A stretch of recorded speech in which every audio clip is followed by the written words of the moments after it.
Élite sclérosée, stratégie de pénétration dans les entreprises, fourberie intellectuelle, clanisme, réseau de cooptation, justice bancale, eugénisme social, système qui tourne à vide, bourgeoisie financière détestable, privilèges parasitaires, exploitation de la majorité muette, servitude d'intérêt, déversoir d'immoralité, acculturation accélérée, gauche de posture, droite d'imposture, socialisme de planque, inertie aristocratique, herza de réseau politique, reproduction de la médiocrité, déliquescence du pouvoir politique, normalisation du racisme, marché de la haine, illusion de compétence, BFM TV, CNews, pantouflard prétentieux, corruption normalisée, pillage du capital d'État, Big Malion, privatisation accélérée, propulsion médiatique, Michel Marchand, proxénète influent, policier véreux, police raciste, compromission, absence d'éthique, darwinisme social, élevage du cynisme, petit Paris, ENA, famille surendettée, dîner du siècle, franc CFA, nazisme monétaire, famille Bongo, Bolloré, France-Afrique, néocolonialisme, réforme violente, cour aristocratique, justice de classe, justice très lente, entre-soi blanc, politicien véreux, fabrique de l'information, journalisme sous pression, Boussac, esclavage de l'Afrique, Béquet, chlordécone, Guadeloupe, Martinique, eau polluée, industrialisation sauvage, capitalisme frénétique, consommation immodérée, inégalité honteuse, appauvrissement de l'Afrique pour s'offrir des pauvres, Pénélope pour cacher Fillon, Clearstream, faux électeur du 3e arrondissement de Paris, snobisme, cycle médiatique dépourvu de sérénité, Sylvie Andrieux, toujours les mêmes qui crient à la ruine de la France par l'immigration, chantage à l'extrême droite, crachat de l'extrême droite, conflit d'intérêts, illusion démocratique, trahison de l'élite, lâcheté du peuple, cumul des mandats, Panama Papers,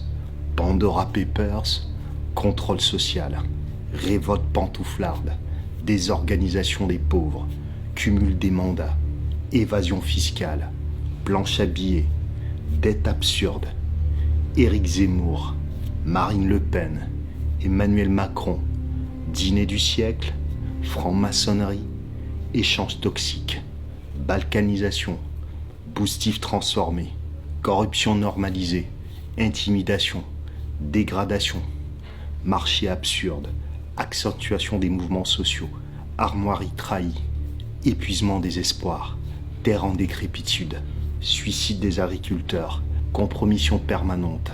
vanité insatiable, fascination pour la massification, médias fanfarons, arrivisme, information viciée,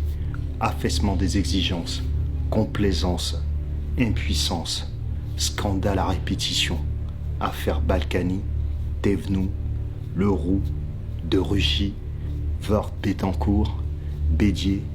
que du ras-le-bol, petite cour politique, fonctionnaire branleur, Karachi, Benalla, Kadhafi, Sarkozy, fausse subversion, marché de l'information, concentration des pouvoirs, valeurs dévastées, traumatisme français, concentration de richesses, accumulation des pauvres, précarité professionnelle, haine des autres, république inexistante, peuple piégé dans son propre piège, interrupteur de la démocratie arrachée, élite sociopathe, banlieue nécrosée, système rempli d'abrutis qui font ce que leur dictent les algorithmes et les sondages, sondage Ipsos, tweet haineux, foule indécise avec un coup à gauche, un coup à droite et un coup au plus charlatan. Vous choisissez toujours ceux qui correspondent à ce que vous voulez pour vous et non pour la France. Ne vous plaignez non pas que rien ne change. Au soir du second tour, vous aurez encore choisi l'ordurier à la place de l'ordurier. Ne vous en prenez donc à vous-même. Vous êtes les responsables du délitement de la France. Un pays qui a une histoire politique aussi dense que la France ne mérite pas d'avoir les dilemmes que vous lui offrez. Vous ne savez toujours pas voter. Alors débrouillez-vous et cessez de vous plaindre. Vous êtes la démonstration qu'il ne faut jamais sous-estimer le pouvoir des personnes médiocres dans une société. Et ce qui me fait sourire, c'est que vous ne savez même pas que vous avez été endoctriné pour croire que ce sont toujours les autres votre problème. Vous avez donc à nouveau la possibilité de réitérer vos erreurs. Alors comme disait George Carlin, si vous votez et mettez toujours au pouvoir des gens malhonnêtes et incompétents, vous êtes responsable de ce qu'ils font. Vous avez causé le problème. Vous les avez élus. Vous n'avez donc pas le droit de vous plaindre. Macron ou Le Pen, vous n'aurez eu que ce que vous aurez mérité. Bon vote.